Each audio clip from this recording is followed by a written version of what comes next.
রাজধানীর রাজনীতিতে আলোচিত ইনকিলাব মঞ্চের মুখপাত্র শরীফ ওসমান হাদী হত্যাকাণ্ডের নেপথ্যের চাঞ্চল্যকর তথ্য প্রকাশ করেছে ঢাকা মহানগর গোয়েন্দা পুলিশ। পুলিশের দাবি, মিরপুরের সাবেক ওয়ার্ড কাউন্সিলর ও যুবলীগ নেতা তাইজুল ইসলাম চৌধুরী বাপ্পির সরাসরি নির্দেশেই হাদীকে গুলি করে হত্যা করা হয়। রাজনৈতিক প্রতিহিংসা থেকে এই হত্যাকাণ্ড সংঘটিত হয়েছে বলে জানিয়েছে আইন শৃঙ্খলা বাহিনী।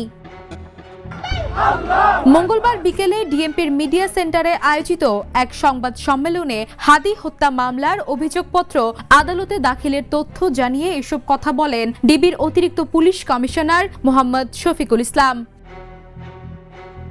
তদন্তে পাওয়া তথ্য অনুযায়ী সাবেক কাউন্সিলর বাপ্পির নির্দেশে পরিকল্পিতভাবে এ হত্যাকাণ্ড বাস্তবায়ন করা হয়।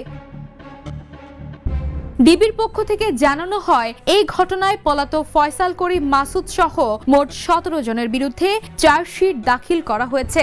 এর মধ্যে 12 জনকে ইতোমধ্যে গ্রেপ্তার করা হয়েছে। বাকি আসামিদের গ্রেপ্তারের অভিযান চলমান রয়েছে।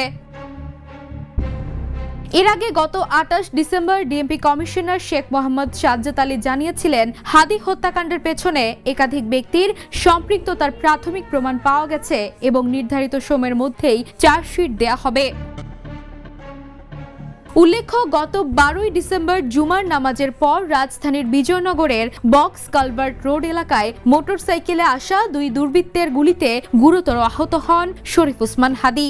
রিকশায় থাকা অবস্থায় তার মাথায় গুলি লাগে। প্রথমে তাকে ঢাকা মেডিকেল কলেজ হাসপাতালে নেওয়া হয়, পরে অবস্থার অবনতি হলে এভার কেয়ার হাসপাতালে ভর্তি করা হয়। পরবর্তীতে উন্নত চিকিৎসার জন্য সরকারিভাবে তাকে সিঙ্গাপুর পাঠানো হয়। তবে চিকিৎসাধীন অবস্থায় 18 ডিসেম্বর রাতে সিঙ্গাপুর জেনারেল হাসপাতালে তিনি মারা যান। 19 ডিসেম্বর তার মরদেহ দেশে আনা হয়।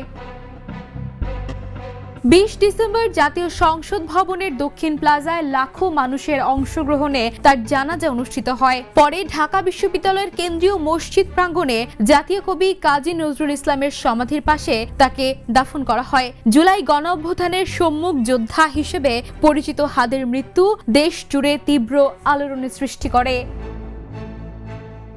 Desk report, the news.